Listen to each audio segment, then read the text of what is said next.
Bonjour. Dès qu'on parle de politique américaine, il y a un réflexe québécois qui embarque. En fait, il est plus que québécois, il est un peu partout sur la planète.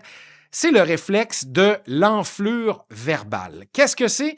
Ben, c'est l'hyperbole. L'hyperbole qui ne construit rien, des exemples un peu tout croche, des métaphores utilisées à l'emporte-pièce.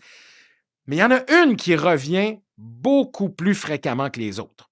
La comparaison entre Trump et Hitler. Alors, la question que je vous pose aujourd'hui, est-ce que c'est paresseux intellectuellement? On n'est pas exactement en train de revivre 1933 là, mais en ce moment aux États-Unis. Mais il y a des tics de gouvernance, j'appellerais ça comme ça, des réflexes autoritaires. Il y a une obsession du chef qui rendent l'Amérique de Trump dangereusement familière pour quiconque a déjà ouvert un livre d'histoire et a lu un petit peu sur l'Allemagne nazie. La ressemblance n'est pas dans l'ampleur des crimes, évidemment, parce qu'il y en aura toujours. D'ailleurs, je pense que c'est Raphaël Jacob qui disait ça, là, que ça n'avait aucun bon sens de comparer l'Amérique et le régime de Hitler.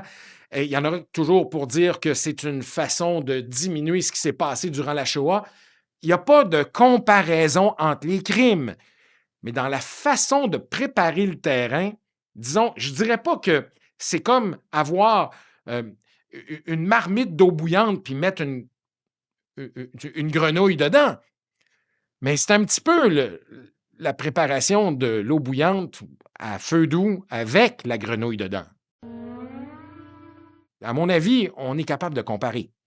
Dans les fascismes classiques, le but est simple. Tout ramener au chef. Vider les contre-pouvoirs de leur substance, transformer l'appareil de l'État en extension de la volonté du chef. Regardons étape par étape. L'État autour d'un seul homme. Ben, Trump et sa gang s'inscrivent dans cette logique-là, l'interprétation délirante du pouvoir présidentiel, la volonté de mettre au pas le département de la justice, le FBI, les agences de régulation, toutes agences confondues, là, tout ce qui normalement devrait rester à distance de la politique et du président semble être remise en question, en tout cas hautement chambardée. On le voit dans les plans détaillés, les projets de purge de la fonction publique, l'idée que les hauts fonctionnaires doivent d'abord servir Trump avant de servir l'État. Quand des juristes, des organisations non gouvernementales, des anciens hauts fonctionnaires sonnent l'alarme en parlant de menaces autoritaires, ce n'est pas du théâtre militant, c'est la description froide d'un projet de restructuration de l'État où on place d'abord et avant tout la loyauté au chef avant la Constitution américaine. Alors, je pense que là-dessus, on peut faire une comparaison avec les autres États fascistes. Bon. Deuxième élément, politiser la justice et punir les traîtres de l'État. Le Troisième Reich, c'est pas juste une idéologie monstrueuse, c'était aussi une prise du contrôle méthodique de la justice, de la police et du droit pour en faire des armes politiques. Dans la version de Jar Jar Trump 2.0, on retrouve le même réflexe, utiliser le département de la justice pour cibler des opposants, lancer des enquêtes partisanes, menacer médias, militants, universitaires, entreprises et autres. On parle de dossiers montés contre des organisations associées aux démocrates, de pression constante sur les juges qu'on appelle activistes ou déjantés quand on a une décision qui ne va pas dans le sens de ce que souhaite Trump, de campagne pour discréditer les procureurs qui osent mettre Trump ou ses proches en cause. Alors, ce n'est pas l'image hollywoodienne du coup d'État, c'est beaucoup plus sournois. C'est une avalanche de décisions exceptionnelles, soi-disant techniques, mais qui, par hasard, frappent toujours les mêmes personnes, toujours dans le même sens. Troisièmement, le pouvoir par bouc émissaire. Le fascisme, ça se nourrit d'ennemis intérieurs.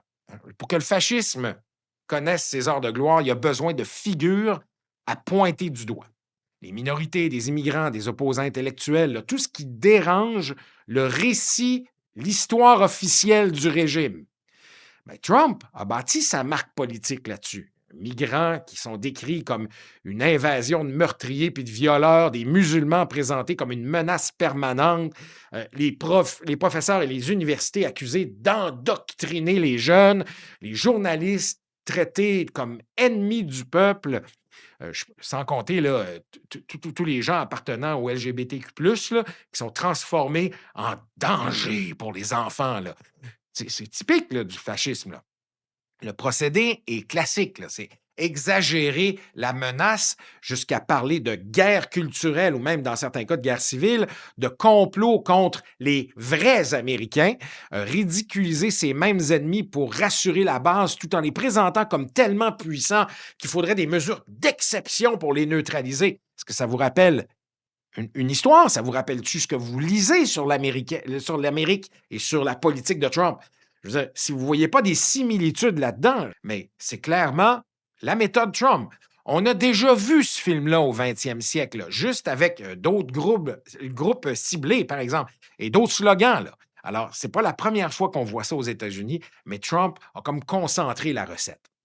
Quatrièmement, retourner la démocratie contre elle-même. Ben, les nazis ont pris le pouvoir en utilisant des mécanismes d'une démocratie qui était chancelante, qui était malade, avant de les vider de l'intérieur.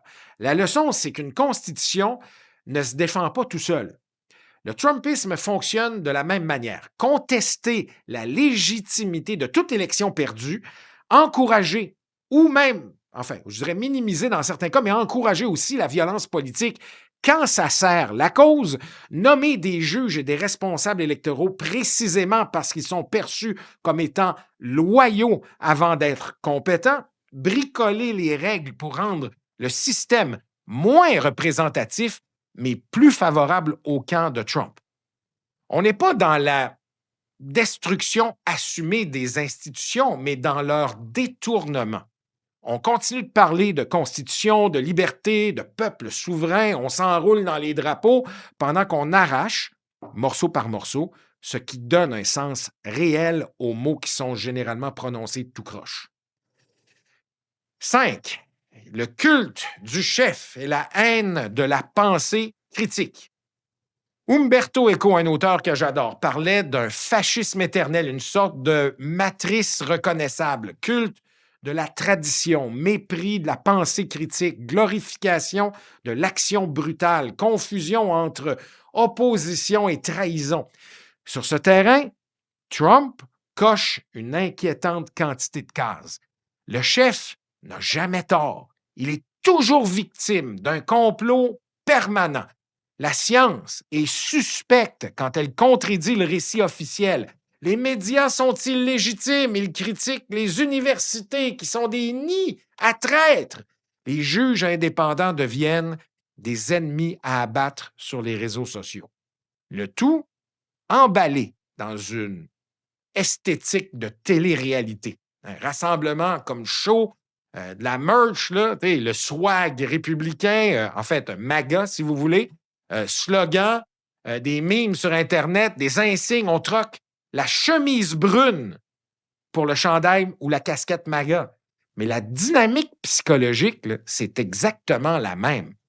S'abandonner à un chef qui promet de tout casser pour nous sauver de eux, them, qui est toujours un peu vague, mais c'est les ennemis perçus du mouvement MAGA. Non, l'Amérique de Trump n'est pas une photocopie de l'Allemagne de 1933. Là-dessus, je rejoins M. Jacob. L'Holocauste reste un événement unique par sa nature, que j'appellerais industriel. Son projet d'extermination et l'ampleur du crime serait réduire cette singularité-là à une analogie vite faite, là, et ce serait vraiment une insulte à l'histoire, puis aux victimes également. Là. On n'est pas là. Mais on est quand même dans une Amérique qui est en train de mettre sur pied des camps de concentration pour ramasser tous les migrants, là, les worst of the worst, là, les gens qu'ils arrêtent à la pelletée à tous les jours.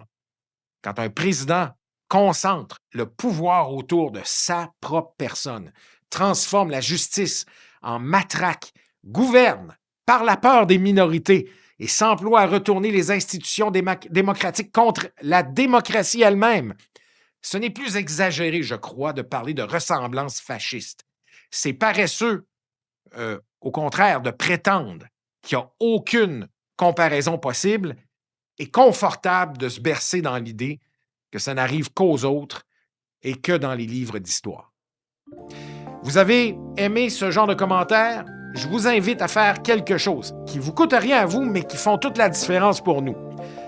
Inscrivez-vous, c'est-à-dire abonnez-vous à notre chaîne sur YouTube et sur les autres réseaux sociaux. Appuyez sur j'aime et laissez un commentaire. Ça nous tente de vous lire. Merci d'avoir été là. À la prochaine.